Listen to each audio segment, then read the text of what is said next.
हरिओम। नमस्ते। हमारे YouTube channel पर आप सभी स्वास्थ्य प्रेमियों का हार्दिक स्वागत है।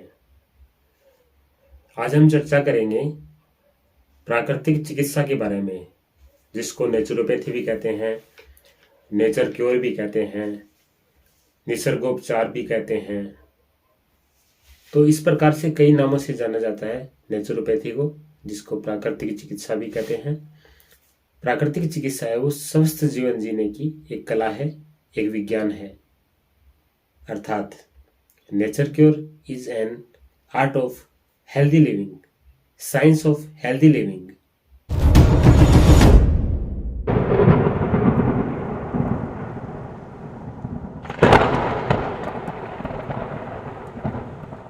और वैसे अगर प्राकृतिक चिकित्सा की बात करें तो प्राकृतिक चिकित्सा कोई नई चिकित्सा पद्धति नहीं है।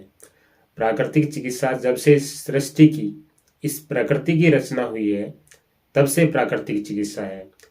क्योंकि प्राकृतिक चिकित्सा के जो मूलभूत तत्व हैं, जो उपचार में काम में लिए जाते हैं, वो उन्हीं 5 एलिमेंट्स को काम में लिए जाते हैं जिससे ये प्रकृति बनी है। पंच महाभूत की चिकित्सा भी कहते हैं इसको। इस प्रकृति का, इस सृष्टि का जिससे निर्माण हुआ है, जिसको पंच तत्व कहते हैं, जैसे आकाश, वायु, अग्नि, जल और पृथ्वी। तो इन 5 तत्वों से, जिन 5 तत्वों से प्रकृति बनी है, उन्हीं 5 तत्वों से हमारा शरीर भी बना है। ऐसा प्राकृतिक चिकित्सा का सिद्धांत है। तो जब यदि हमारा शरीर रोगग्रस्त होता है, तो उस शरीर में इन 5 तत्वों में से किसी एक की कमी हो जाती है, ऐसा इसमें माना जाता है प्राकृतिक चिकित्सा में। तो उस, या तो जो कमी होती है या अधिकता होती है, तो इन 5 तत्वों को बैलेंस किया जाता है, अर्थात स्वस्थ किया जाता है। 5 तत्वों के बैलेंस में कोई असंतुलन हो जाए तो वो रोग का रूप है, और उसको पुनः संतुलित करना, ये स्वास्थ्य का प्रतीक है। एक प्राकृतिक चिकित्सा ये भी मानती है कि हमारे शरीर में निरंतर जो भी अपशिष्ट पदार्थ हैं, जो विजातीय द्रव्य हैं, उनको निरंतर बाहर करने की प्रक्रिया है वो चलती रहती है। हमारे जो स्किन है, स्किन मार्ग से हमारे जो यूरिन के थ्रू है, स्टूल के थ्रू है, इनके थ्रू है, वो लगातार हमारे विजातीय द्रव्य है वो निकलते रहते हैं। किसी भी कारणवश यदि हमारे कुछ खान पान में कुछ गलत है, हमारी दिनचर्या में कुछ गलत है, तो उनकी बदौलत ये हमारे जो विजातीय द्रव्य जो निकल जाने चाहिए वो प्रॉपर मात्रा में नहीं निकल रहे हैं, तो वो हमारे शरीर में धीरे धीरे धीरे करके इकट्ठे होने लग जाते हैं। और वो जो विजातीय द्रव्य हैं वो तो अपशिष्ट पदार्थ हैं, गंदगी है एक तरह से, जो शरीर से निकल जानी चाहिए। तो जो गंदगी है वो हमारे शरीर में जो रोग कारक कीटाणु होते हैं उनको अपनी ओर आकर्षित करते हैं और उन्हें फलने फूलने का मौका देते हैं, रोग के लक्षणों को प्रकट होने का मौका देते हैं। तो प्राकृतिक चिकित्सा ये मानती है कि यदि शरीर को उन विजातीय द्रव्यों से मुक्त कर दिया जाए तो रोग होगा ही नहीं। ये सेम वैसा ही है जैसा कि एक बंजर भूमि में या सूखी माटी में यदि हम बीज डालें तो वो ग्रोथ नहीं हो सकती उसकी, वो पौधा नहीं बन सकता। तो उसी प्रकार हमारे शरीर में ये जो गंदगी होती है वो उस कीटाणुओं, विषाणुओं जो रोग कारक होते हैं उनको पनपने का, उनको फलने फूलने का, उनके लिए खाद का काम करती है। तो यदि हमारा शरीर वैसे उन विजातीय द्रव्यों से मुक्त रहेगा तो हमारा शरीर रोगग्रस्त होगा ही नहीं। दूसरी बात, हमारे शरीर में एक गॉड गिफ्टेड, जिसको इम्यूनिटी पावर भी कह सकते हैं, जिसको वाइटल फोर्स भी कह सकते हैं, जिसको जीवनी शक्ति भी कह सकते हैं, कई नामों से जाना जाता है। तो ये हमारे शरीर में गॉड गिफ्ट होती है। तो ये जो जीवनी शक्ति है वो धीरे धीरे क्षीण होती जाती है। किससे? हमारी गलत आदतों से, हमारे गलत आहार विहार से, हमारे गलत आचार विचार से। तो जिस प्रकार हमारी जो जीवनी शक्ति है वो धीरे धीरे क्षीण होती जाती है, जो ऑटो हीलिंग की हमारे शरीर में पावर होती है, हमारे शरीर में किसी भी प्रकार का रोग कारक कीटाणु आ जाए, कोई भी प्रकार का रोग हो जाए, उससे लड़ने की एक जबरदस्त पावर होती है, वो गॉड गिफ्टेड होती है। तो तो उस पावर में धीरे धीरे कमी आने लग जाती है। वो इसलिए क्योंकि हमारी गलत दिनचर्या, गलत खान पान और भी हमारे गलत तौर तरीके जीवन यापन के, उससे वो शक्ति है वो धीरे धीरे कमजोर होने लग जाती है। और बाहर के जो अटैक हैं रोग कारक कीटाणुओं के, रोग कारकों के, वो बॉडी में होने लग जाते हैं और वो सक्सेस हो जाते हैं, तो हमारा शरीर रोगग्रस्त हो जाता है। तो प्राकृतिक चिकित्सा क्या करती है, उस जीवनी शक्ति को बढ़ाने का काम करती है। वो जो शरीर की जो ऑटो हीलिंग पावर है उसको बढ़ाने का काम करती है। किसके माध्यम से?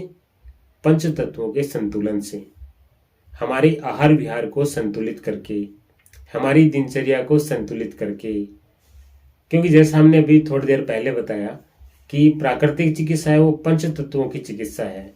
जो हमारे पंचभूत होते हैं, पंच महाभूत होते हैं, आकाश, वायु, अग्नि, जल, पृथ्वी, तो हमारा शरीर भी उन्हीं से बना है, ऐसा माना जाता है। जब ये शरीर जीवित नहीं रहता है तो पुनः ये शरीर पंच तत्वों में मिल जाता है। जैसा आम भाषा में बोला भी जाता है कि मिट्टी से बना हुआ है शरीर वापिस मिट्टी में ही मिल जाना है, ऐसा बोला भी जाता है।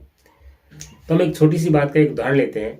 जैसे काठ की टेबल है, लकड़ी की टेबल है, तो वो अगर टूट जाए तो किससे ठीक होगी? लकड़ी से ही ठीक होगी। कोई दीवार है चूने की, ईंट की, वो अगर टूट जाए तो किससे ठीक होगी? ईंट या चूने से ही ठीक होगी। कोई लोहे का गेट है या लोहे की कोई टेबल है, वो अगर टूट जाए या क्षतिग्रस्त हो जाए तो वो किससे ठीक होगी? वो किसी लोहे की चीज से ही होगी। तो ठीक वैसे ही हमारा शरीर यदि पंच तत्वों से बना हुआ है तो वो किससे ठीक होगा? पंच तत्वों से ही ठीक होगा। उन पंच तत्वों के उपयोग से ही ठीक होगा। वो पंच तत्व अलग अलग हमारे खान पान से, हमारे आहार विहार से, फास्टिंग से, प्राकृतिक चिकित्सा के अनेक तरह के जो थेरेपी में जो काम में लिए जाते हैं, उन मॉड्यूल्स के थ्रू उन पंच तत्वों का संतुलन किया जाता है और शरीर को स्वस्थ बनाया जाता है, पुनः रोग से छुटकारा दिलाकर। क्योंकि जब भी हमारा शरीर रोगग्रस्त होता है तो उसे आराम चाहिए, कुछ ऐसा आहार चाहिए जिससे बॉडी की इम्यूनिटी पावर बढ़े, बॉडी की वो ऑटो हीलिंग पावर बढ़े, जिससे वो रोग कारक कीटाणुओं से फाइट कर सके। अनेक प्रकार की औषधियों का सेवन प्राकृतिक चिकित्सा अपने सिद्धांतानुसार सही नहीं मानती है, क्योंकि औषधियां भी एक तरह से शरीर के लिए विजातीय दवाई ही है, एक फॉरेन मैटर है। और ये दवाइयाँ जिन रोग कारक कीटाणुओं को मारती है वो भी शरीर में ही रह जाते हैं, तो वो और अपशिष्ट फिर इकट्ठा हो गया शरीर में, तो जो पहले से तो इकट्ठा था ही था। इनके अलावा इन रोग कारक कीटाणुओं का जो मृत शरीर है, जो रोग कारक कीटाणु है, जो दवाइयों का जो अति, तो इस प्रकार हम चर्चा कर रहे थे कि जो पंच महाभूत हैं उनके असंतुलन से रोग हो जाते हैं और उनको संतुलित किया जाता है प्राकृतिक चिकित्सा की विभिन्न प्रविधियों से। जैसे आहार चिकित्सा हो गई, मिट्टी चिकित्सा हो गई, फास्टिंग उपवास चिकित्सा हो गई, इस प्रकार से संवात है और स्टीम बात है। इस तरह से कई प्रकार की प्रविधि हैं जिसके माध्यम से इन तत्वों का, आकाश का, अग्नि का, इनका संतुलन किया जाता है, इनको संतुलन में लाया जाता है और शरीर को क्योर किया जाता है, स्वस्थ किया जाता है, रोगों को ठीक किया जाता है। और प्राकृतिक चिकित्सा अन्य चिकित्सा पद्धतियों से अलग और सुपर इसलिए है क्योंकि ये प्रत्येक हेल्थ का जो प्रत्येक लेवल है उस पर कार्य करती है, चाहे वो फिजिकल हो, चाहे मेंटल हो, चाहे सोशल हो, चाहे आध्यात्मिक स्तर हो, यानी स्वास्थ्य के हर प्रकार के एस्पेक्ट्स पे अपना कार्य करती है और रोगी को हर प्रकार से स्वास्थ्य प्रदान करती है। और इसकी जो खास बात है वो ये है कि इसमें जो नियम, जो सिद्धांत स्वास्थ्य को मेंटेन रखने के लिए काम में लिए जाते हैं, वही सिद्धांत और वही नियम एक रोग को ठीक करने के लिए भी काम में लिए जाते हैं। तो इस प्रकार से हम कह सकते हैं कि प्राकृतिक चिकित्सा है वो as a preventive, as a curative और एज ए न्यूट्रिटिव, यानी हर एस्पेक्ट्स पे काम करती है, पोषण प्रदान करती है, रोगों को ठीक करती है, रोगों से बचाव करती है। और प्राकृतिक चिकित्सा तो बहुत पुरानी चिकित्सा पद्धति है, नया इसमें कुछ भी नहीं है। इसके जो सिद्धांत, जो पंच तत्व के जो सिद्धांत हैं, उनके गुण, जैसे आकाश के गुण, सूरज के गुण, जल के गुण, उनके वर्षों हजारों वर्षों पहले भी वही गुण थे और वही आज हैं। कुछ भी चेंजेस, नामात्र का चेंजेस भी नहीं आया है। तो वही पंच तत्व के गुण पहले थे, हजारों वर्षों पहले थे, और वही गुण आज हैं। तो प्राकृतिक चिकित्सा के सिद्धांत में ऐसा नहीं है कि पहले कुछ सिद्धांत और थे, आज उसमें कुछ और बदलाव हो गया, तो ऐसा कुछ भी नहीं है। प्राकृतिक चिकित्सा के यदि मुख्य सिद्धांतों की हम बात करें तो इसका सबसे मुख्य जो सिद्धांत है, जो प्रथम सिद्धांत भी माना जाता है, वो ये है कि सब रोग एक, उनका कारण एक, और उन रोगों का निवारण एक, और वो है विजातीय द्रव्य। रोगों का कारण शरीर में विजातीय द्रव्यों को इकट्ठा होना ही माना जाता है, और उनका निवारण विजातीय द्रव्यों को शरीर से निष्कासन करना माना जाता है। फिर चाहे रोग के नाम चाहे अलग अलग क्यों ना हो, अब वो विजातीय द्रव्य इस शरीर में किस भाग में एकत्रित होंगे, किस अंग को प्रभावित करेंगे, उसी के अनुसार रोग हो जाता है, और उसी के अनुसार उस रोग के लक्षण हो जाते हैं, उस रोग का नामकरण हो जाता है।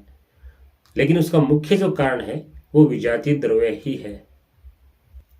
और वैसे देखा जाए तो प्रकृति हमारी माँ है, हम सब इस प्रकृति की गोद में ही रहते हैं। तो प्रकृति की जितना नज़दीक रहेंगे, प्रकृति हमारी माँ है, तो उस माँ की हम गोद के आंचल में रहेंगे तो हम स्वस्थ रहेंगे, खुश रहेंगे, आनंदपूर्वक रहेंगे। और यदि हम प्रकृति से छेड़छाड़ करेंगे, प्रकृति से दूर जाएंगे, तो कष्ट आना स्वाभाविक है। क्योंकि प्रकृति को जो चैलेंज करता है तो प्रकृति हमें दंड जरूर देती है, वो चाहे किसी भी रूप में हो। क्योंकि आज का जो विज्ञान का युग है उसमें हम प्रकृति से छेड़छाड़ भी ज़्यादा ही करने लगे हैं, प्रकृति को चैलेंज करने लगे हैं बात बात में, और इस बात का खामियाजा हमें भुगतना भी पड़ रहा है। हम प्रकृति से दूर होते जा रहे हैं धीरे धीरे, और जिस प्रकार से हम दूर होते जा रहे हैं प्रकृति से, प्रकृति के इन पंच तत्वों से, उसी प्रकार हमारे स्वास्थ्य में भी गिरावट आ रही है। हमारी जो ऑटो हीलिंग की जो पावर है, इम्यूनिटी पावर है, वाइटल फोर्स है, वो धीरे धीरे कम होती जा रही है। ऐसा हम सब जानते हैं। और आज हम जो इन औषधियों के इतने आदी हो चुके हैं कि हम बात बात में औषधि खाना शुरू कर देते हैं। थोड़ी सी कोई भी दिक्कत हुई हम गोली खाना शुरू कर देते हैं। तो याद रखिए, दवाओं से कभी स्वास्थ्य नहीं मिलेगा। दवाएं होती हैं, शरीर अगर यदि रोगग्रस्त हो जाए तो उनसे थोड़ी राहत पाने के लिए, थोड़ा आराम लेने के लिए हम दवाओं का सहारा ले सकते हैं। लेकिन उन दवाओं को निरंतर खाना, लगातार खाना, उनको खाते ही रहना, ये सर्वदा गलत है। क्योंकि दवाओं से कभी स्वास्थ्य नहीं मिल सकता। स्वास्थ्य मिलेगा तो प्रकृति ने नियम बनाए हैं स्वस्थ रहने के, उन नियमों का पालन करेंगे तो हम स्वस्थ रहेंगे, स्वास्थ्य मिलेगा हमें। और यदि उन स्वास्थ्य के नियमों का पालन हम नहीं करेंगे तो रोगग्रस्त हो जाएंगे। तो प्रकृति के नियमों का पालन करने में आनंद ही आनंद है। तो इसी क्रम में दूसरा सिद्धांत प्राकृतिक चिकित्सा का, कि रोगों का कारण कीटाणु नहीं है। जैसा कि अन्य चिकित्सा पद्धतियां मानती है, प्राकृतिक चिकित्सा में रोगों का कारण विजातीय द्रव्यों को शरीर में एकत्रित होना ही माना जाता है।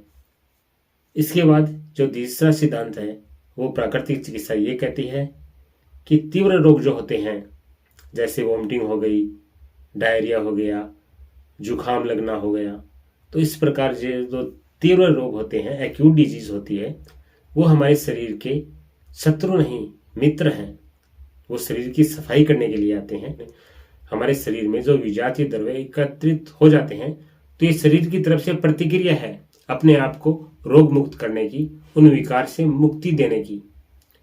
और हम भूलवश क्या कर बैठते हैं कि हम उन शरीर की उस स्वस्थ होने की क्रिया को हम रोग मान बैठते हैं, उन एक्यूट डिजीज को, और हम दवा खा खा कर उनको दबा देते हैं, उनके लक्षणों को दबा देते हैं, तो वो आगे चलकर क्रोनिक डिजीज का रूप धारण कर लेते हैं और हमें भविष्य में खतरनाक रोगों से लड़ना पड़ता है।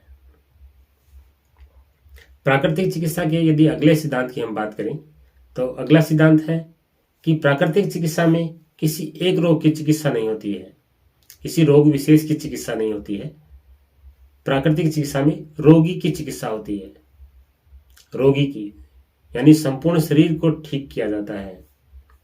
अगले यदि हम सिद्धांत की बात करें तो प्राकृतिक चिकित्सा में निदान की, डायग्नोसिस की विशेष आवश्यकता नहीं होती है, ऐसा माना जाता है, क्योंकि प्राकृतिक चिकित्सा विजातीय द्रव्यों को एकत्रित होना, शरीर में किस भाग में एकत्रित है वो फिजिकली ऐसे देख लेते हैं, और उसके बाद में जो आंखों के आइरिस के माध्यम से डायग्नोस कर लेते हैं कि जो टॉक्सिक मैटर्स हैं, जो विजातीय द्रव्य हैं, वो किस मात्रा में एकत्रित हैं, शरीर को कितना प्रभावित, उसको कितना अफेक्टेड कर चुके हैं, शरीर के कौन से अंग में एकत्रित हैं, ये सब आइरिस, नेत्र के जो हमारी पुतली है उससे डायग्नोस कर लेते हैं। तो प्राकृतिक चिकित्सा है वो किसी विशेष डायग्नोसिस के ऊपर ध्यान नहीं देती है, बल नहीं देती है। अगले इसके सिद्धांत की हम बात करें तो अगला इसका सिद्धांत है कि प्राकृतिक चिकित्सा की हम जब शुरुआत करते हैं तो दबे हुए रोग है वो उभरते हैं, उभाड़ के रूप में सामने आते हैं। इसका मतलब ये है कि जैसे हमारे शरीर में एक्यूट डिजीज आती है, जैसे अभी थोड़ी देर पहले बताया था कि जैसे जुकाम लगी तो हमने पहले दिन से टेबलेट गोली खानी शुरू कर दी, और वो जुकाम के जो लक्षण हैं, जो शरीर से बाहर, जो शरीर कोशिश कर रहा है पहले वाले विजातीय द्रव्यों को निकालने की, तो हम गोली खा के उसको दबा देते हैं। वॉमिटिंग हो रही है, गोली लेके हम उसको दबा देते हैं कि वॉमिटिंग नहीं होनी है, वो सारा कचरा अंदर शरीर के ही रह जाता है। तो वो कचरा, वो लक्षण जो दब गए हैं, दब चुके हैं, वो प्राकृतिक चिकित्सा जब करते हैं तो वो धीरे धीरे धीरे धीरे करके सारे बाहर निकलते हैं, एक रोग के रूप में, उभाड़ के रूप में, उसको उभाड़ कहते हैं। तो उन उभाड़ों को विशेष सावधानी पूर्वक सामना करना पड़ता है प्राकृतिक चिकित्सा के माध्यम से, और थोड़ा शरीर के धैर्य और विश्वास के माध्यम से भी। अगला जो इसका सिद्धांत है उसमें यह कि प्राकृतिक चिकित्सा में केवल रोग की चिकित्सा नहीं होती है, इस शरीर की, आत्मा की पूरी चिकित्सा होती है, हर एस्पेक्ट पे, माइंड लेवल पे, फिजिकल लेवल पे, आध्यात्मिक लेवल पे, हर प्रकार से शरीर की चिकित्सा होती है। अगले सिद्धांत की यदि हम बात करें तो प्राकृतिक चिकित्सा में ऐसा बताते हैं कि प्राकृतिक चिकित्सा में वो तीव्र औषधियों का, किसी प्रकार की कोई औषधियों का प्रयोग नहीं किया जाता है। इसमें हम ये काम में लेते हैं कि जैसे कोई सूप बना के दे दिया, या किसी जो जीवित औषधि है, जैसे किसी पत्ते का काढ़ा बना के दे दिया, या पत्तों को पीस के उसको चटनी के रूप में दे दिया, इस प्रकार से हम काम में लेते हैं। बाकी कोई किसी प्रकार की कोई केमिकल्स या इस प्रकार की कोई तीव्र औषधि का कोई उपयोग नहीं किया जाता है। और प्राकृतिक चिकित्सा का जो लास्ट अंतिम सिद्धांत है उसमें ये कहा जाता है कि प्राकृतिक चिकित्सा में, ये वैसे सामान्यतः लोग भी कहते हैं कि प्राकृतिक चिकित्सा में वो बहुत देरी से इलाज होता है, टाइम लगता है। तो इसका पहला कारण तो ये है कि प्राकृतिक चिकित्सा की शरण में लोग बाग आते ही सबसे बाद में हैं, सभी चिकित्सा पद्धतियों की दवा खा खा के, और उसके बाद में ही प्राकृतिक चिकित्सा की शरण में जाते हैं। तो उससे होता क्या है कि हमारे शरीर में जो विजातीय द्रव्य तो उस रोग के जो होते ही होते हैं वो हो जाते हैं। उसके बाद में जो हमारे शरीर की जो ऑटो हीलिंग पावर है, जो इम्यूनिटी पावर है, जो वाइटल फोर्स है, वो तब तक इतनी कमजोर हो चुकी होती है कि उसको पुनः एक्टिवेट करने के लिए उसमें समय लगता है। और ये तो होता ही होता है, इसके अलावा जो इतनी प्रकार की जो औषधियां, जहरीली औषधियां खा ली, वो हमारे शरीर में एकत्रित हो गई, तो वो भी हमारे शरीर के लिए एक विजातीय द्रव्य ही है। और उन औषधियों के दुष्प्रभाव से जो हमारे बॉडी के जो ऑर्गन्स है, जो वाइटल ऑर्गन्स है, जैसे लीवर है, किडनी है, इस प्रकार से जो, तो वो भी डैमेज होते हैं, वो भी दुष्प्रभाव होता है उन पर भी। तो प्राकृतिक चिकित्सा की जब हम शरण में जाते हैं तो ये मानिए कि ये सारी चीज़ एकदम डैमेज सी हो जाती है, उसका वाइटल फोर्स भी एकदम डाउन हो गया, उसकी जो हीलिंग पावर है वो भी, इम्यूनिटी पावर है वो भी एकदम लेस हो गई, और उसके जो ऑर्गन्स हैं वो भी डैमेज्ड, एक तरह से डैमेज्ड औषधियों के लोड से और विजातीय द्रव्यों के लोड से, तो वो भी अपना सुचारू रूप से कार्य नहीं कर पाते हैं। बाकी प्राकृतिक चिकित्सा भी यही करवाती है कि जो शरीर के माध्यम से, शरीर की उस पावर को एक्टिवेट करके शरीर के माध्यम से रोग को ठीक किया जाता है। ऐसा नहीं कि भाई किसी औषधि के माध्यम से उस रोग के लक्षण दबा दिए और चलो भाई आपका रोग ठीक है, ऐसा नहीं होता है। शरीर की जो अंदर की शक्ति है रोग से लड़ने की, उसको एक्टिवेट किया जाता है और उस शक्ति के माध्यम से उसको रोगों से मुक्ति दिलाई जाती है। तो बॉडी को पुनः इस प्रकार से एक्टिवेट करने के लिए, सारे ऑर्गन्स को एक पुनः सुचारू रूप से कार्य करने के लिए जो एक्टिवेशन का जो कार्य होता है उसमें समय लग जाता है, उसमें समय लग जाता है। ये प्राकृतिक चिकित्सा में समय नहीं लगता है। तो ये तो आप समझ ही गए होंगे। जैसा कि हमने शुरू में बताया था कि प्राकृतिक चिकित्सा है वो पंच महाभूतों की चिकित्सा है।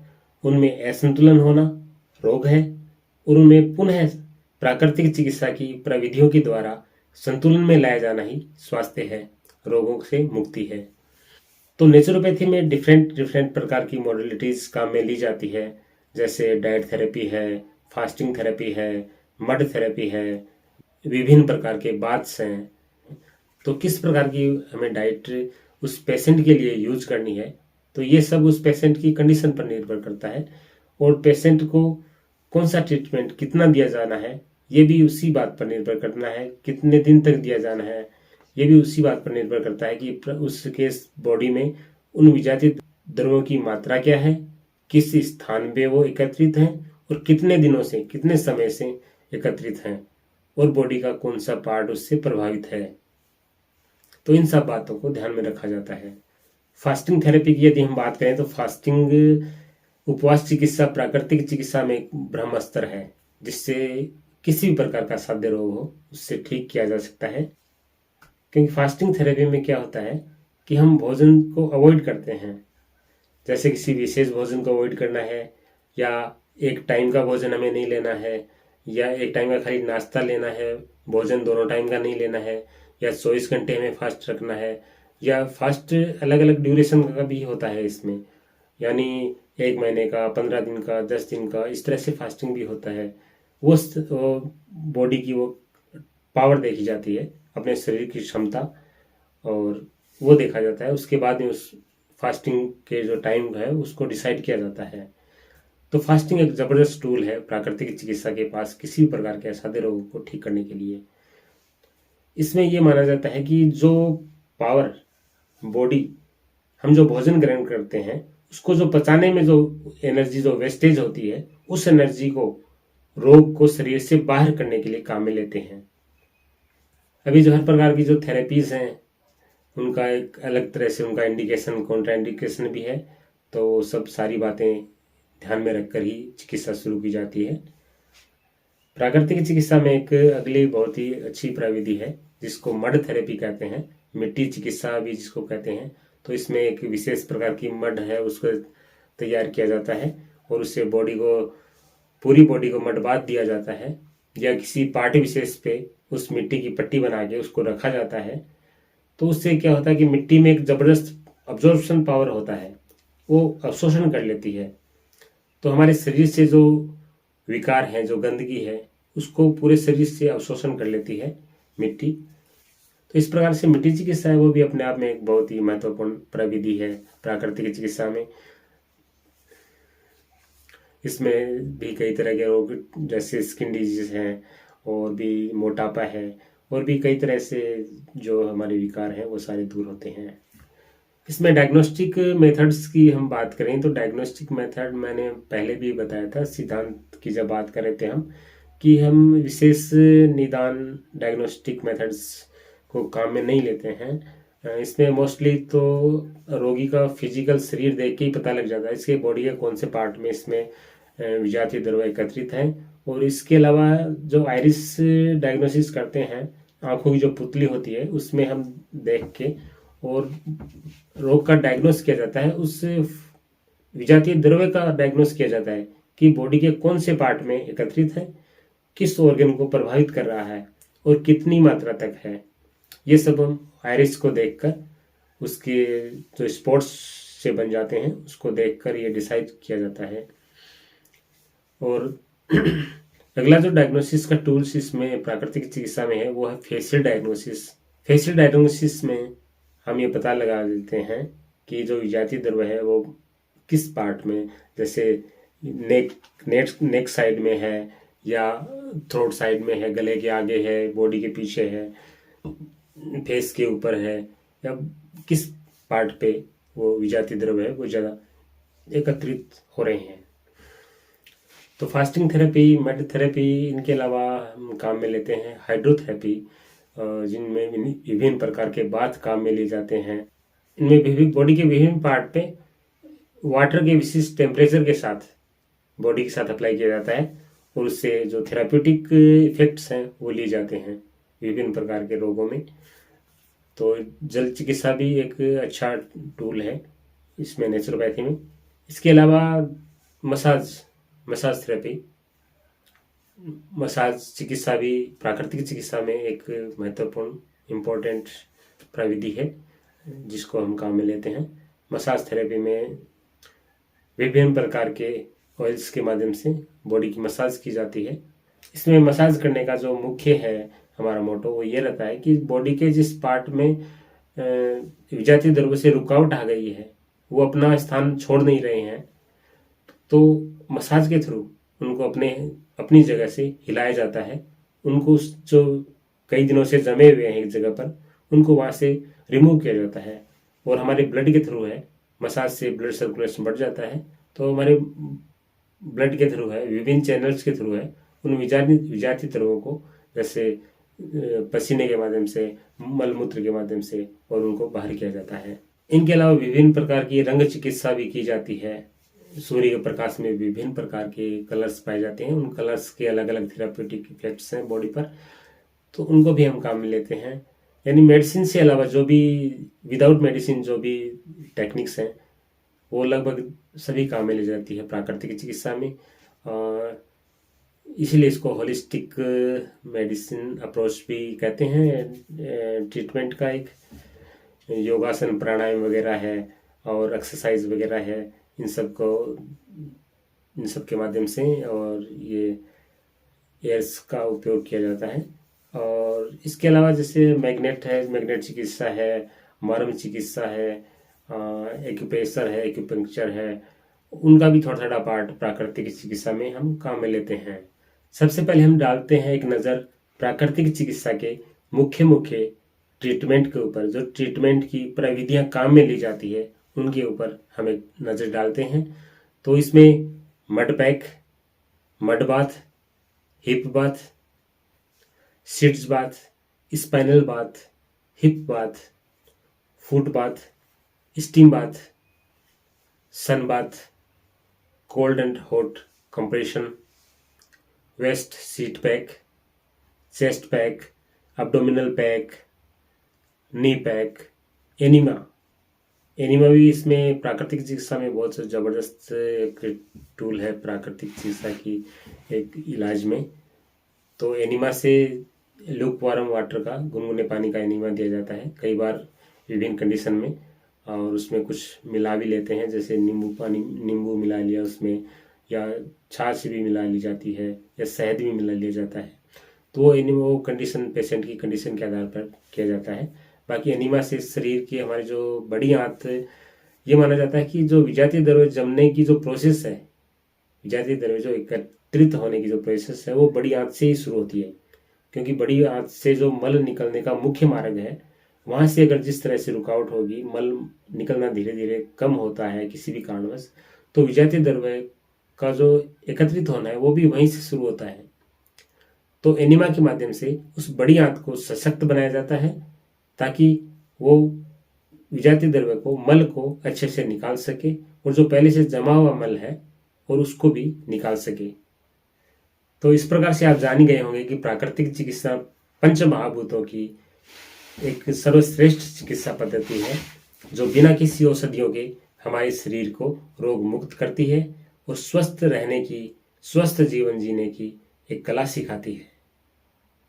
इसमें वही सिद्धांत स्वस्थ रहने के लिए काम में लिए जाते हैं और वही सिद्धांत शरीर यदि रोगग्रस्त हो जाए तो शरीर को रोग मुक्त करने के लिए भी वही सिद्धांत काम में लिए जाते हैं। सबसे बड़ी खास बात यह है इसमें। और मुख्य बात तो यह है कि यदि हम प्रकृति ने जो नियम बनाए हैं स्वस्थ रहने के, यदि हम उन नियमों का पालन करें, प्रकृति के करीब रहें, प्रकृति की सुने, तो हम रोगग्रस्त होंगे ही नहीं। हम रोगग्रस्त आजकल ज्यादातर हो भी इसीलिए रहे हैं क्योंकि हमने प्रकृति से दूरी कर ली है। और इतना ही नहीं, हम प्रकृति से दूर होते जा रहे हैं धीरे धीरे, प्रकृति से छेड़छाड़ कर रहे हैं, प्रकृति को चैलेंज कर रहे हैं। तो प्रकृति को यदि चैलेंज करेंगे, प्रकृति को, सृष्टि को तो एक तरह से उस परम शक्ति को चैलेंज करना हो गया। तो उस यदि परम शक्ति को हम चैलेंज करेंगे तो दंड मिलना तो स्वाभाविक ही है, वो चाहे किसी भी रूप में मिलता ही है। इसलिए सब बातों की एक ही बात है कि यदि स्वस्थ रहना है, स्वस्थ जीवन यापन करना है, सुखी रहना है, आनंदित रहना है, तो प्रकृति के नियमों का पालन करना पड़ेगा और करना चाहिए, ताकि हम स्वस्थ रह सकें, आनंद पूर्वक रह सकें, खुश रह सकें। तो आज हमने चर्चा करी थोड़ी सी प्राकृतिक चिकित्सा के बारे में, जिसमें मुख्य सारी बातें हमने लेने की कोशिश की है, जिसमें प्राकृतिक चिकित्सा का परिचय भी आ गया, प्राकृतिक चिकित्सा के सिद्धांत भी आ गए, प्राकृतिक चिकित्सा की प्रविधियां भी आ गई। और हम मोस्टली हमारे चैनल्स पे बताते भी यही हैं कि बिना दवाओं के हम कैसे स्वस्थ रह सकते हैं, और यदि रोगग्रस्त हो भी जाएं तो अनेक माध्यम से, जैसे योग के द्वारा है, हमारे आहार विहार को चेंज करके है, हम कैसे पुनः स्वस्थ हो सकते हैं। हम मोस्टली बताते भी यही हमारे चैनल पर डाइट्स के बारे में बताते हैं, विशेष प्रकार के जो फूड्स होते हैं उनके बारे में बताते हैं। हमारे घर में जो मसाले होते हैं, किचन में जो मसाले हैं, उनमें ज़बरदस्त पावर रोगों को, समस्याओं को ठीक करने की होती है, उनके बारे में हम बताते हैं। तो बने रहिए हमेशा मेरे साथ यूं ही, हमारे साथ हमारे चैनल पर। आप सभी को एक बार पुनः प्रणाम। हरिओम।